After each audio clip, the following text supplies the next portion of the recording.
coming to you direct from the nerve center of the galaxy's greatest comic. This is the 2000 AD Thrillcast.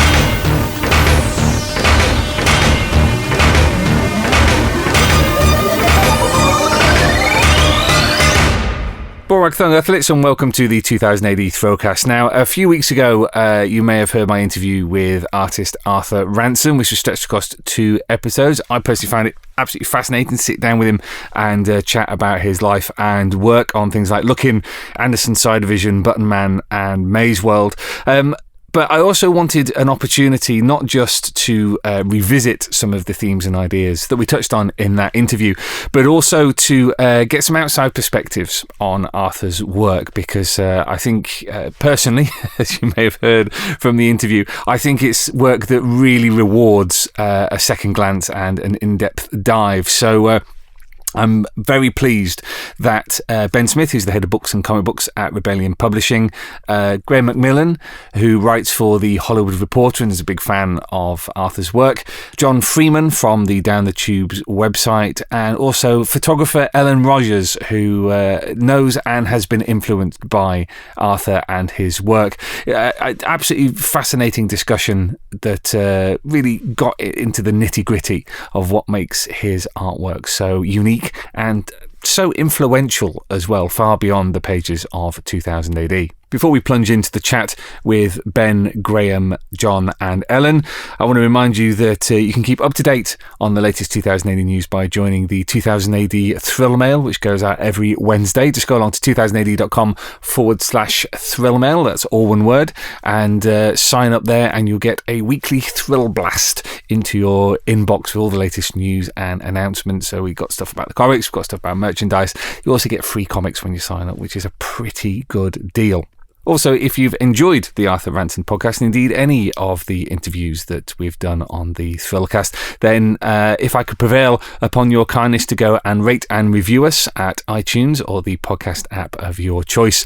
It all helps the algorithm to put 2000 AD's Thrillcast in front of more eyes and spread the gospel of thrill power to the masses. So it'd be very much appreciated. Thank you. So we're here to talk about Arthur Ranson, and as I said, sat down with Ben Smith, Graeme McMillan, John Freeman and Ellen Rogers. You'll pick up who is who as we go along, as we examine and talk about the impact and legacy of Arthur Ranson's unique style and some of the incredible stories he's brought to us over the last 40 odd years. So we are bringing out a new collection of Amaze World later this year, which is even in terms of 2000 AD, it's a very overlooked work because originally there was a little bit of a fan campaign to get it back into print. Not many people know about this. Why have we chosen Amaze World in particular to reprint in a special collector's edition? Oh, well, the opportunity, really. So we did an edition of Amaze World about close to 10 years ago, maybe not quite. It's a perennial seller. It's interesting. It's not a famous work in the way that other things have been, and I think in terms of Arthur's work for 2000 AD, Shambhala probably is the one that kind of casts a shadow, the greatest shadow. But Amaze World is as anybody who knows who's ever seen any of the pages, is just a remarkable work without any kind of similar. Although 2000 AD has done fantasy and other stories over the years, there's nothing like Amaze World. It's kind of it's in a genre all of its own, which I won't even attempt to define.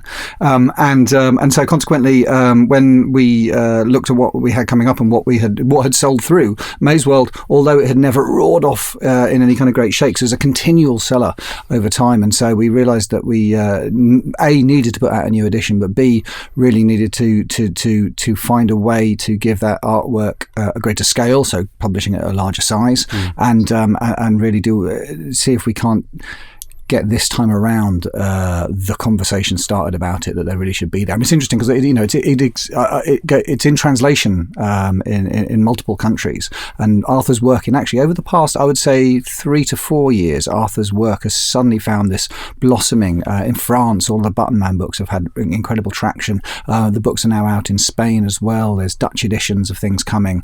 Interestingly, over the last 2 or 3 years, I mean, Alan Grant's work is superb as well, but Arthur Ranson's artwork across all of his different stories is really, really beginning to find traction. I'm so delighted that we can share that with him. I mean, for you, what are the qualities of Arthur's work that really make it special, that make it unique? Oh, well, I mean, I found Arthur with not from Look In or things like that, but from Button Man in the prog, and it looked like nothing else. It's a cliche to say it looked real in a way that other things didn't, but it absolutely did, and it's just gripping for being so. And just the it's easy to fall into the trap of just talking about his remarkable penmanship and the way he brings things to life, but his storytelling is absolutely superb, and so he for me he's another one of those artists who've become really known through 2000 AD just because they're not like anybody else. Do you know what I mean? I mean, there are people who try and do photoreal. There are people who draw over the top of photographs and things like that, but there's nobody who's done the body of work that Arthur has, that he stands alone on that pedestal. Graeme, I want to come on to you on this because you work for the States, or you live in the States, you work for things like the Hollywood Reporter. You're very involved in what's going on in the comics industry at the time. Why do you think an artist like Arthur Ranson is so overlooked when there always seems to be such an incredible reaction to his artwork? Well, his stuff is very outside of the American comic mainstream. He's much more filmic in that approach, in a time when Jack Kirby was the norm, and Jack Kirby sort of left the stage and set things up for the way that American comics look. Arthur's stuff is very different and very much more informed by other media. Well, that's interesting because, of course, his career formed at Looking, where he was doing tie-in TV work like Sapphire and Steel, and even things like he talked about it on the podcast the other week. He got an award from Cosgrove Hall because of his work on Danger Mounts. I mean, when you have an age of the comics auteur, when you have people lauded for their past career, Ransom still seems like a strange omission. When there is appreciation of European comics in the States, isn't there? There is, and I think honestly that Arthur is due his time. I was looking over Button Man, which is getting the Get Harry X reissue soon. Looking over Amaze World, there's so much that he does that is now visible in other artists in American comics, but he was doing it 20, 30 years ago.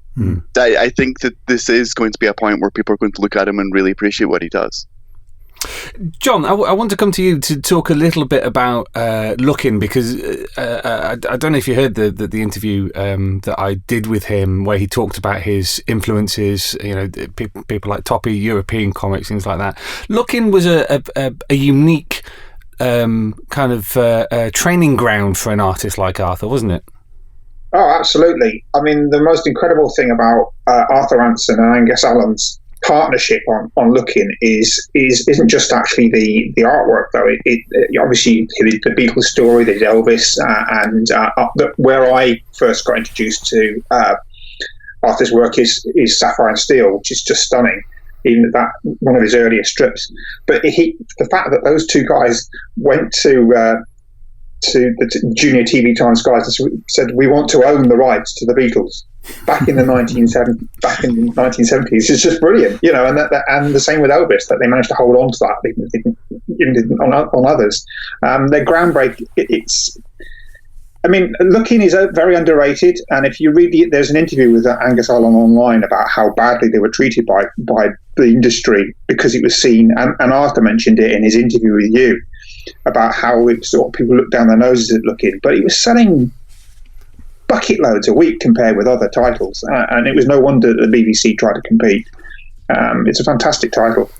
It's an interesting parallel with today, isn't it? That so many people look down on the comics that populate the newsstand now. You know, everyone complains. Well, they've all got bits of plastic tat stuck to their covers and all that. You know, they just license their tie-in, things like that. But of course, as you say, you know, this was an incredible training ground for artists and incredibly popular. So it seems to hit something that what we think of the comics mainstream don't really appreciate.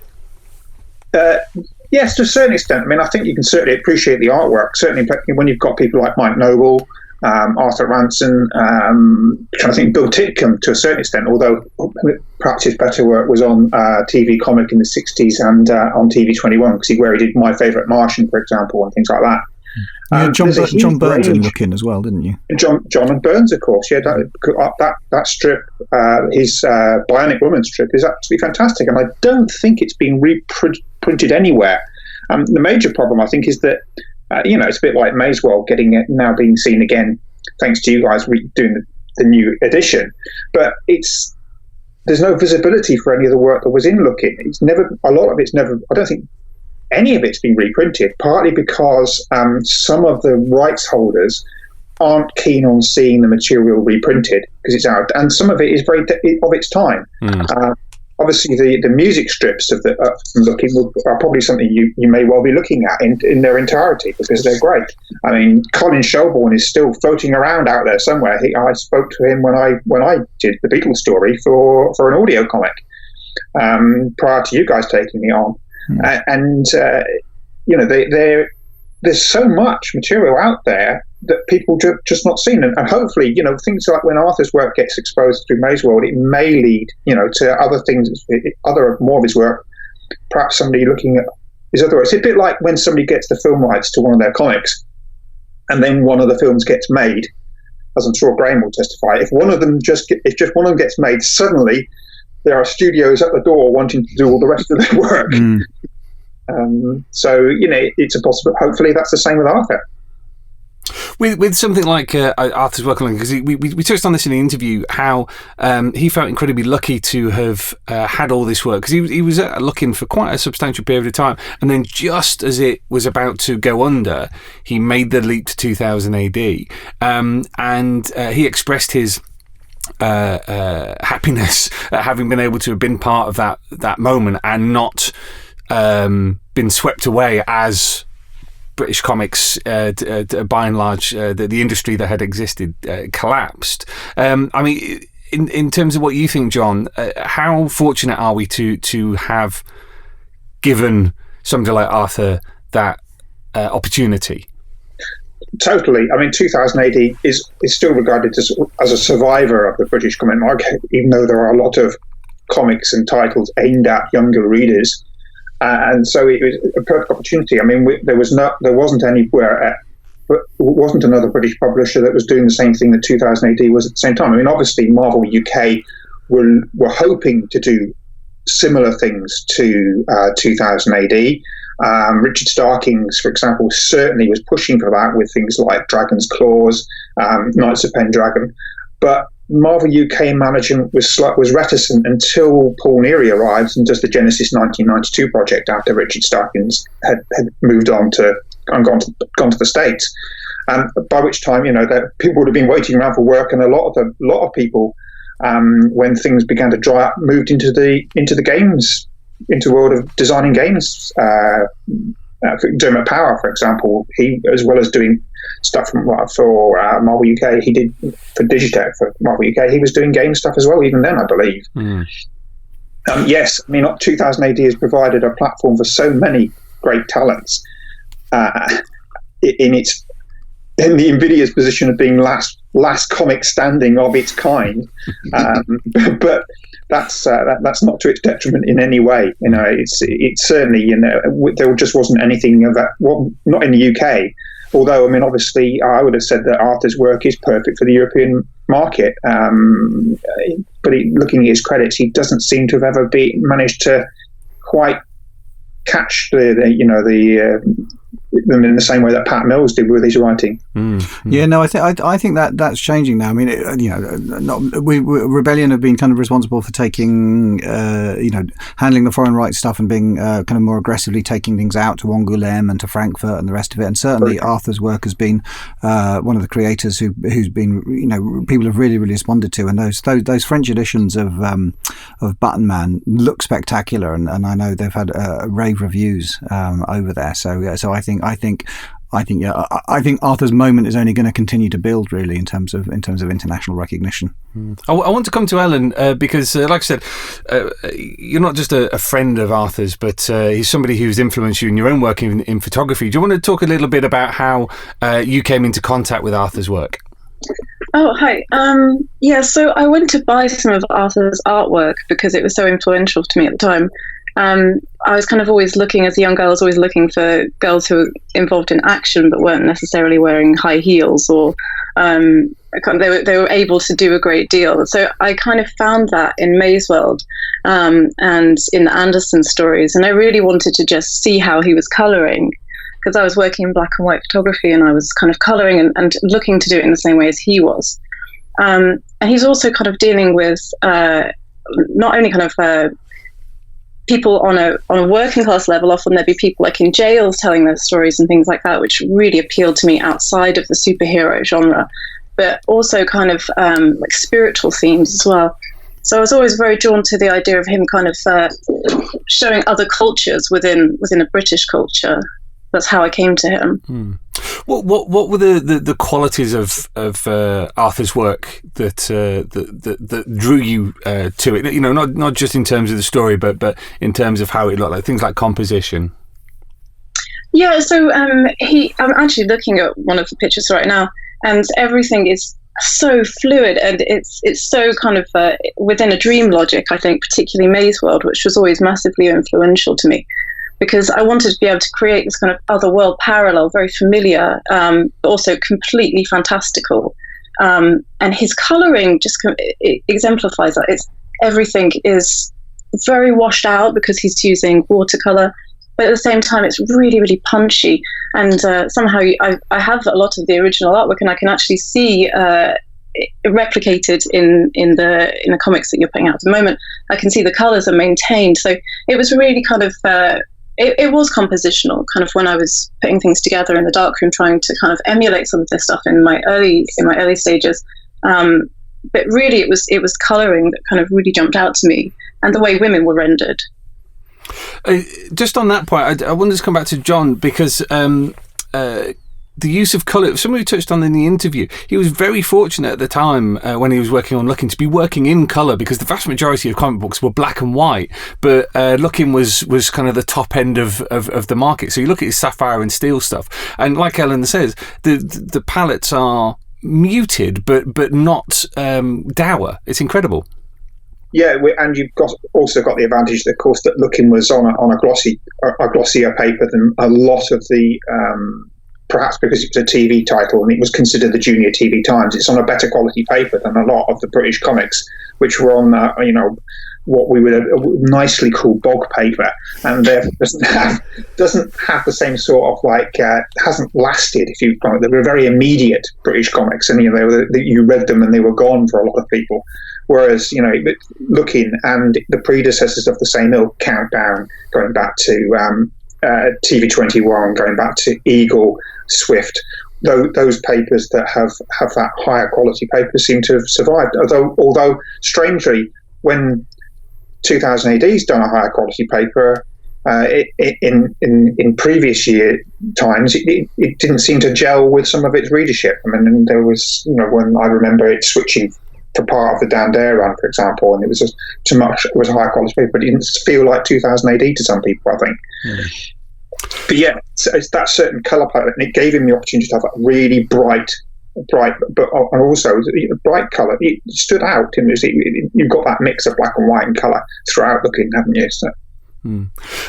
coming back to Ellen, I'm intrigued by the idea of a comic book artist influencing somebody who's working in photography. Do you want to just explain a little bit of how that fed into what you were doing, and whether there were any sort of unique aspects to Arthur's work that have continued to be an influence on you? Yeah, I mean, really, it was he was looking at other cultures and world building. So I really wanted to be able to take that and kind of create my own kind of universe. And having seen how he makes that, I mean, he kind of meticulously plans out the maps and often just paints these entire worlds that never get seen in the comics even. And I really loved that idea of kind of like a psychogeographic way of kind of pinning all of these places, even if you're not going to, well, in my case, photograph there, even if he's not going to draw that, he knows exactly the lay of the land in all of his work, particularly Amaze World, because he's creating a completely new dimension. So I really, really wanted to kind of transfer that. And that's something that he was so seamless with in his work. It was always so well mapped out. And the one picture that's actually on one of the covers, I think it's Amaze World cover, that's just kind of like one vista of the entire place, and it's so perfect because he knew exactly what he was doing, and you rarely see that. I think. I mean, it was kind of something of an eye opener for me. It was interesting chatting to him about his process, because number one, he was very modest about the whole thing. Number two, whenever you kind of try and delve into it, he was almost like, well, I didn't put that much thought into it. It's almost as if he's just kind of innately drawing these things into his work. Yeah, he does that. Whether it's conscious or not, which I think it probably is, he's just, like you say, extremely modest. There's a great kind of deal of imagination going on, and a lot of people kind of lean on heavily like lore from other comics, but he's completely just making this up as he went along alongside whoever was writing. So it feels to me like he was just so uniquely gifted at completely world building. It's got a unique feeling to it. It really has. I think Ellen's completely right. I think one of the things that maybe underappreciated about Arthur's art is the way that he creates the space in the comics, the locations in the comics. I'm thinking of I think it's the first Button Man book where Harry X is under attack in the cottage, I think in the Lake District, or anyway, and as you move between the frames, as the people are outside and Harry's moving through the house on the inside before he leaves, you get the sense that Arthur knows exactly how long it's taken him to move from one location to the other, and the way he's timing the storytelling between the panels is all based on that being a very grounded and real location that he's, I don't know if he sketched the layout of it, but you really get the sense every time he moves from one location to another that is a place that that these characters is inhabiting. They're not just kind of superimposed on the landscape. They very much arrive, that they're embedded within it. One of the things that I brought up with him was the contrast in his work between stillness and action, that he has a very good appreciation of how a lack of action can be dynamic in of itself, particularly when you look at something like Button Man. There's lots of still panels in there. And Graeme, I wanted to ask you about this, because back in the my dark days of reviewing comics on a weekly basis, so many superhero comics feel the need to have action at all times. The conversations happening in mid-fight and all this. It's almost like there's two stories taking place. Yeah, exactly. How important for you is something like the concept of time, the concept of stillness in something like Arthur's work? Well, Arthur's amazing for the way he controls the pacing of the reader. You look at something like Button Man, and even though it's a conversation, he will find other things of interest to control how fast you're reading that page. And it's so it's masterful in the way that he never loses the visual interest, but slows things down and knows how to control the eye as it goes across the page. He's unlike anyone else I can think of in that way. John, where do you think he got that from? Because are British comics and American comics, do they just have a different concept of pacing? Yes, definitely. Yeah, there's I mean, 2000 AD aside, I mean, there's a. That said, I mean, a lot of British comics, you're packing a lot of. I mean, if you look at stuff written by Tom Tully, from Line Street, for example, there's a lot of action packed into 3 pages. And, you know, he'll sort of tell an American US 22-page strip, and he'll take the whole of one story and distill it into 3 pages. He was that good, and Angus Allen's the same. But I think there is a stillness to it. There is a slower pace to a lot of British comics, despite the need to be action orientated. I mean, and that possibly comes from the success of girls' comics in particular, where, as several people have pointed out, the strength of those is the characters, not necessarily the storytelling. And if you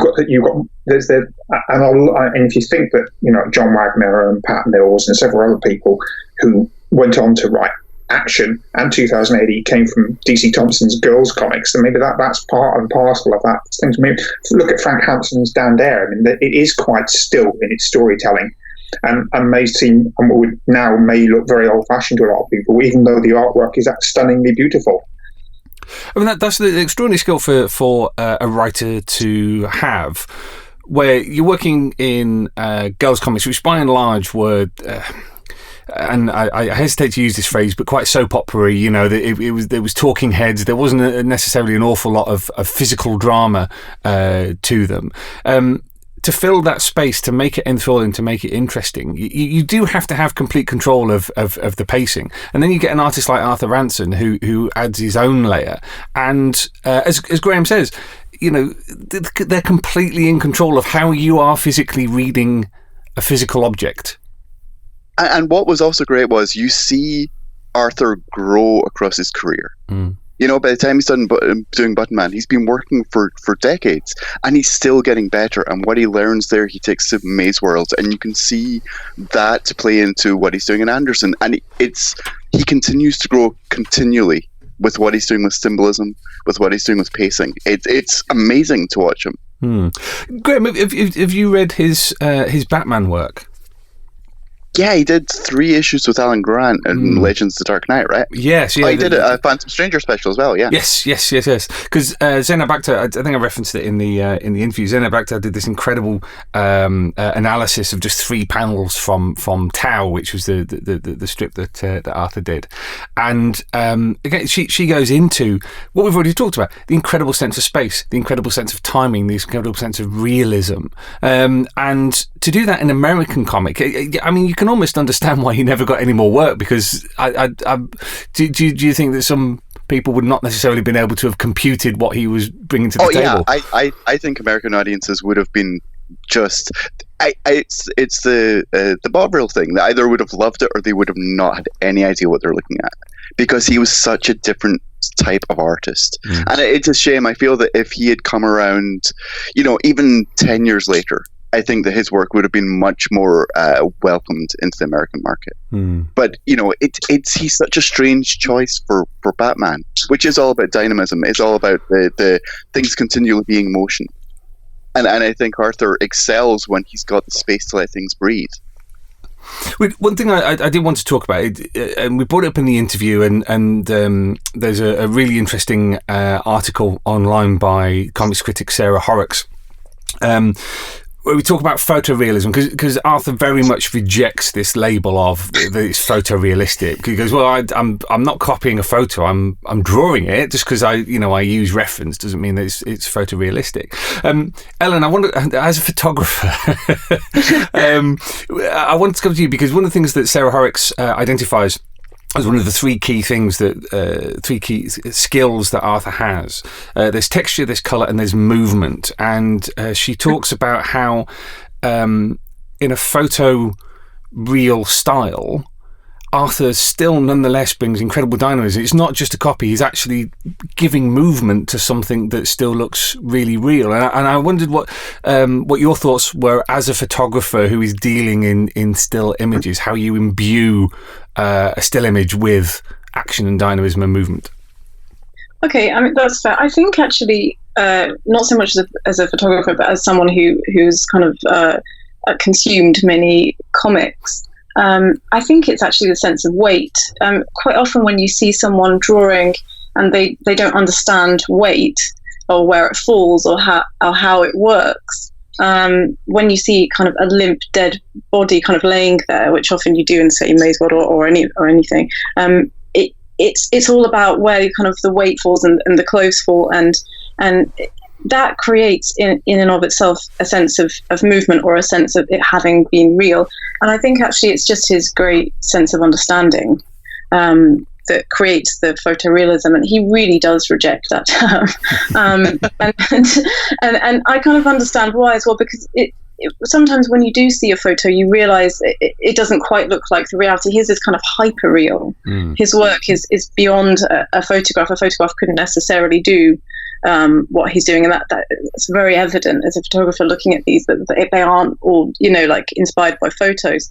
You can quite clearly see that he's been observing people or how they fall or how they move, and it's much more than a kind of stillness. It's kind of quite a deep understanding of physics in a way, the way the bodies fall and move, I think. Yeah, absolutely, and it's. One thing that's always struck me about the way he renders the human body is just how, I suppose, lacking in what you'd call a heroic aesthetic his figures are. So even when he was drawing Batman, it wasn't a Batman that was full of muscles that was had to be levered into his own suit. It was a man in a costume. It was a man in a costume, and maybe that was what they couldn't deal with. Well, it always reminded me of those kind of the early Superman films from the 1950s, from the 1950s, where it's just a man who's well built, but not a bodybuilder who's wearing a cloth suit, and the fabric does fold and catch, and absolutely. And so, as you say, Ellen, he completely rejects that photorealism term. Perhaps, I mean, what is a better term? Is it just realistic? I kind of think of it as like hyper real. I'm not sure why. There's a real kind of like breathy quality to everything that he does. It's constantly moving, but that might be, like you say, that might be the composition and the kind of, sometimes the cells are very kind of broken up and not in a kind of an obvious way. They're quite a lot of psychological design going on. And it's always kind of related to the internal feelings of the protagonist, the kind of whatever's going on with them mentally is kind of reflected out rather than the kind of what's happening physically on the outside space. Sorry. No, but I think that's really true for Arthur's work. I mean, photorealism feels reductive for what he does, because he does reflect the emotion and the in some of the stories, the spirituality of the characters in a way that is not realistic. The work looks natural, but he takes it to like a supernatural place as well, that it goes beyond simple realism. Well, you've only got to look at the 1980s, the comics of the 1980s, where the photo strip, was everywhere for a few years in the mid 80s. Going from the Girls comics over to the New Eagle, and they were trying, even 2000 AD, and indeed 2000 AD, they were trying to tell those kind of strips using photographs, and the vast gulf between those. And for Arthur's, he's an exceptional draftsman. His ability to draw things is superlative and beyond most other artists' capacity to do so. And even beyond that, I mean, there's things in Button Man where he draws the sound effects into the panel, and his placement of the sound effects in there, or his placement and the shape of the panels themselves is so masterful and plays so much into how the reader feels the emotion of the story. Or in Maze World and in Anderson, he does these amazing full-page images, which are montages, which go far beyond realism because of what he's mixing together, and again speak to the emotion of the story. That photos just couldn't do. But I wonder if Arthur employs the language of film grammar in a way that is so different to others. Because I'm thinking particularly, reference back to Button Man again. But there's that moment where Harry looks into the aquarium, and there's that wonderful tropical fish right up big in front in the frame, and the rest of it, and you just wonder, did Baz Luhrmann see that and then put that into the Romeo and Juliet thing where they see each other across the tank and the rest of it. His language of how he cuts, as it were, in a story is very filmic, and I don't mean that in a reductive way that film is better and therefore he's copying it, but he's just there's something in the nature of film grammar that I think speaks to Arthur's work entirely. And Button Man is amazingly cinematic in particular.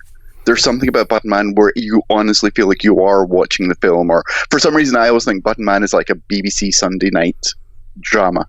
I don't know why that I always get that, but I am always like, I feel like I saw this in the 1990s in the BBC on a Sunday evening.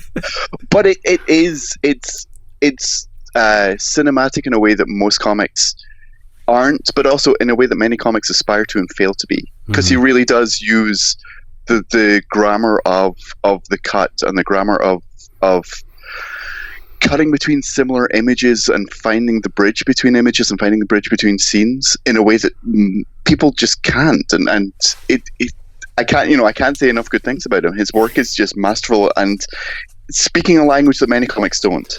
Well, that was a point that I wanted to come back to. 'Cause you mentioned it earlier. Is how much comics tends to reference other comics. You see it an awful lot. They're speaking the language of the comics that have gone before them, and British comics are as guilty of this as any American or European comics. But Ellen's already alluded to this. The influences that Arthur brings, whether they're religious, whether they're psychological, they are far beyond outside the realms of comics, and that gives them the feel of an extraordinary amount of depth to them. Mm-hmm. Mm-hmm. And again, that's the realism of what's on the page. You read it as a reader differently and in a deeper level because it has these more realistic, more outside of comics influences. Ellen, what are your thoughts on the amount of symbolism that Arthur uses in his work? Yeah, I was thinking about that earlier in terms of, I think he's kind of borrowing from other cultures to kind of create something that would seem different to us. And the imagery, I think, probably comes directly from the writing. But I was just thinking, rather than kind of the symbolism, like something that really strikes me as part of his realism that people confuse with photorealism is probably like a sense of familiarity. So when I look at his work, it feels very, very familiar to me. And I know someone just mentioned the BBC, but it also does remind me of anything that was kind of exported from the BBC in the 80s as well. Because I think that's also because he kind of rejects very glossy looking people. And I know I haven't answered your question here, but it's something I just wanted to shoehorn in really. But all the faces are extremely real. And everyone kind of who are interacting within the stories, they're just they're not kind of like overly kind of airbrushed or kind of beautiful looking in the classical sense. They're very real people, like people that you would live next door to. And I think actually that's where the realism comes from. And it's kind of like psychologically confused somewhere along the lines when you're looking at it. It just kind of comes across, oh, it's a photograph. But actually it's just kind of a familiarity perhaps, which is a genius thing to achieve actually.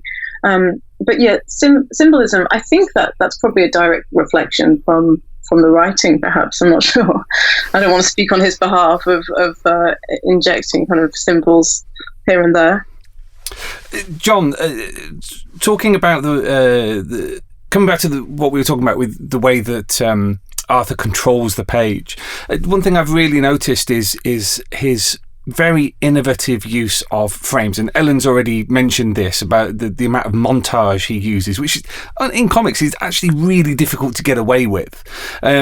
Because in Sarah Horrocks' piece, she talks about the framing in Maze World and how Arthur uses frames not just in a way of filling the page in a way that goes left to right and top to bottom, but really does control the mood and the pace of the story. So when you get characters falling off a cliff, it turns into a 5-panel grid. All of them run from the top of the page to the bottom of the page, and they give you that sense of incredible movement. And that's still a rare skill in comics, isn't it? Yeah, I mean, it's one born of. I mean, I haven't ever seen the scripts, Alan Grant's scripts for Amaze World, so I'm not sure where some of the influences will come. I mean, it's quite clear that, you know, in Amaze World and in Sapphire and Steel, that Arthur's drawing on seems to be drawing on influences that he'll have watched the TV show in the case of Sapphire and Steel. But so, I mean, let's not overlook that Alan will have provided quite a lot of information, but it's like Arthur just took the ball and ran, and you get this impression that okay, I've just seen this comic in 2000 AD, here's my page now. He mentions it in the interview he did, where he convinced Colin Shelbourne to change the 9-panel pages in Looking, to the dismay perhaps of some of the lesser artists on the time who Colin then made to draw in a similar style. There isn't there? There's always that sort of well, I've just seen that, but I'm going to do this. And I don't know, Alan. Is there a competition between his other family members who are also artists, Jerry or Jonas? I mean, I don't know. Actually, no, I'm not sure. They all have very different styles of art, but perhaps there is an element of that as well. I don't know. I'm sure that once Arthur listens to us gibbering away, he'll make his own comments on check the comments.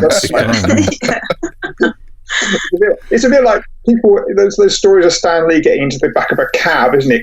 When he's coming back from a speech he's made at a university, and all these teenagers are just analysing the work while he's sitting there in the back of the cab, explaining what's gone into it. But I mean, either way, the work is just stunning, and as you say, whether it's deliberate or not, it certainly draws on some influences. And of course, he's very widely travelled as well. And I'm sure he pulls off other things. You know, the fact he's been to Cambodia and to Russia and places like that on his own, and just absorbed these cultures from around the globe and put them into his work.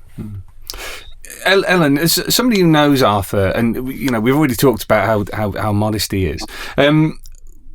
What has been your experience of talking to him about his artwork, and you know, is he as reticent to analyse in private as he seemingly was in public? Yeah, I think so. One thing I will say is that over the years I've been visiting him, he's been drawing in paint, just drawing a webcomic. And just seeing him do it, not paint like the physical substance, the software, and kind of in a very methodical and precise way, he's just been making these intricate and intense comics. And he's completely oblivious of his skill. I think he believes that everyone, has this potential, and it comes as easily to everybody. And that's why he's so kind of sort of beautifully dismissive of his great talent. And he kind of makes these massive, beautiful scenes on paint, and they're mind-blowing seeing them. And he's just kind of doing them with his mouse, just no tablet or anything, and it's a real testament to the man's skill. And yeah, you can see them on his website, and they're so interesting. Just, I've never seen anyone work like that, genuinely. He completely operates on his own kind of skill and his own pace and his own time.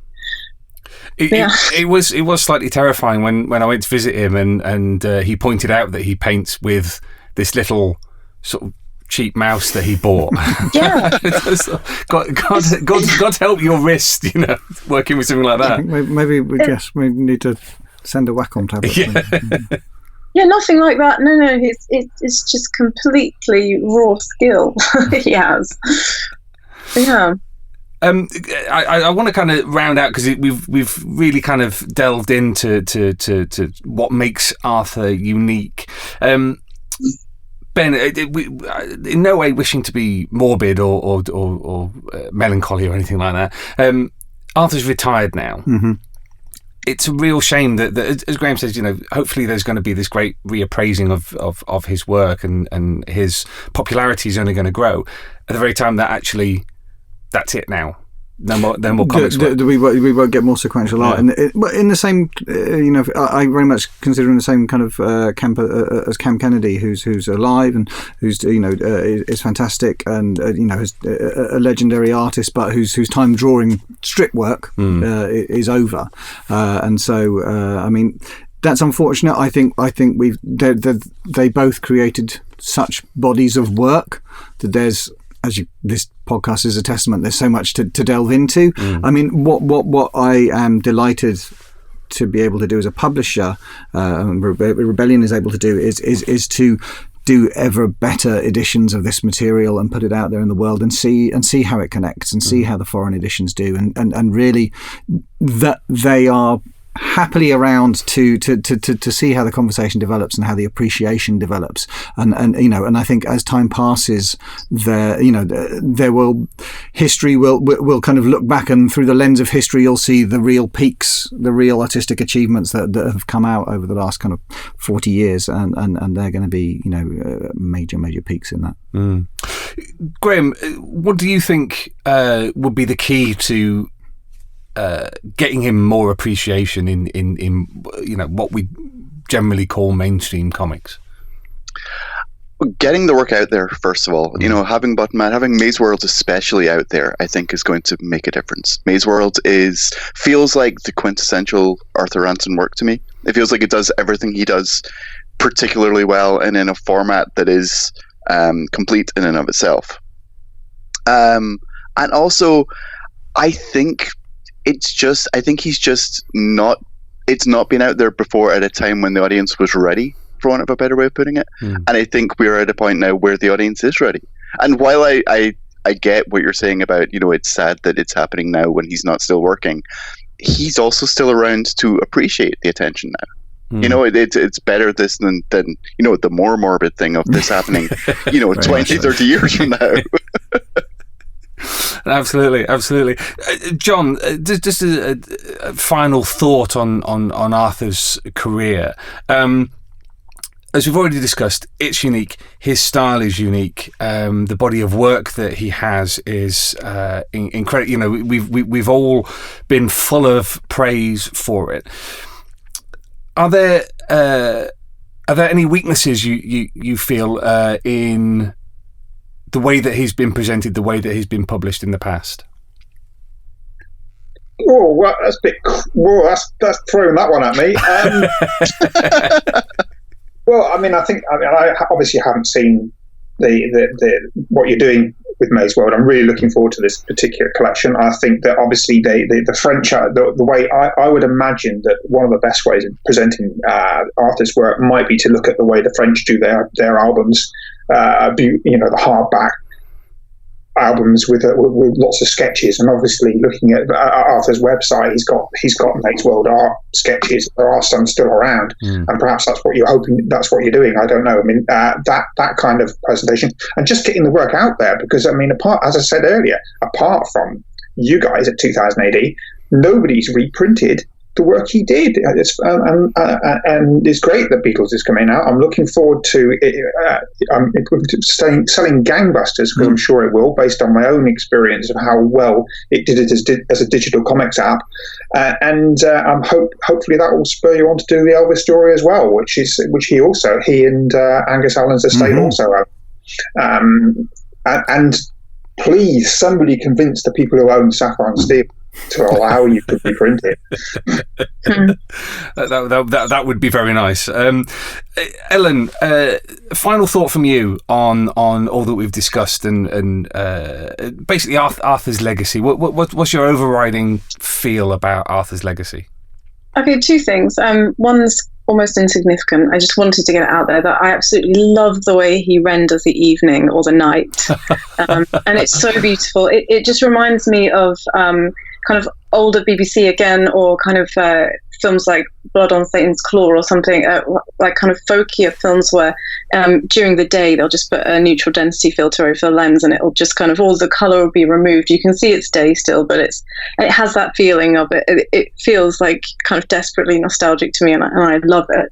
And then you kind of see these reds still kind of popping through all of the kind of muted blues. I think it's the way he's done that is unrivaled, and I don't think anyone's going to be touching that kind of level of skill and colour for a very long time. And the second point I wanted to say is I really wonder if Alex Garland, who made Annihilation recently, was influenced by Amaze World, because I found there's so many comparisons, and I know he's already a 2000 AD fan with Dread and interesting the rest. question. So I wouldn't be surprised at all. Because there are so many similarities between Amaze World and Annihilation, and I loved Annihilation, and I just kind of want to just take him to the pub and ask him. So yeah, I just wanted to put that out there. If he hears it, I'd love to know if he was a Amaze World fan. Brilliant. Well, everyone, I think this has been absolutely fascinating. We've all brought something quite interesting and unique to the discussion, and I'm sure Arthur's going to be listening, and his toes will be curling at the idea that people are analysing his stuff. Yeah. But let's hope we live up to his hope on his blog that we are comics' most respected intellects in discussing his career. No promises whatsoever. But I think it speaks of just how much respect and awe we have for Arthur and his work. You know, as I told him on the interview, it's been an incredible influence on me. It's clearly been an incredible influence on everyone else, and you know, it's great that we've had this opportunity to chew it over. And thank you to every single one of you for taking part. Thank you very much. Thank you. Thank you. Thank you. Well, some really good points there, Earthlets. Thank you for joining us on the Arthur Ranson Roundtable. Hello, Arthur, if you are listening. And thank you, Earthlets, for sticking with us. Hope you found it as fascinating as we did. If you want to pick up some of Arthur's work, having been inspired by what you've heard over the last few episodes, then do go along to 2000ad.com and pick up collections of his Anderson work. There's also the treasuryofbritishcomics.com, where you can pick up the Beatles collection that he did for Lookin'. And don't forget that in the autumn, we're going to be bringing out a new edition of Amaze World in a special collector's edition. Make sure you pre-order that when it comes up, Earthlets, because, we're not exaggerating when we say that Amaze World is one of the best things 2000 AD has ever published, and certainly a pillar of Arthur's career. So until next time, Earthlets, Splendid Verthrig.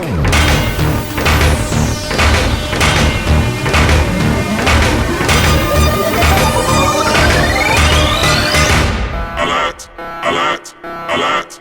Fill power levels dangerously high. Alert!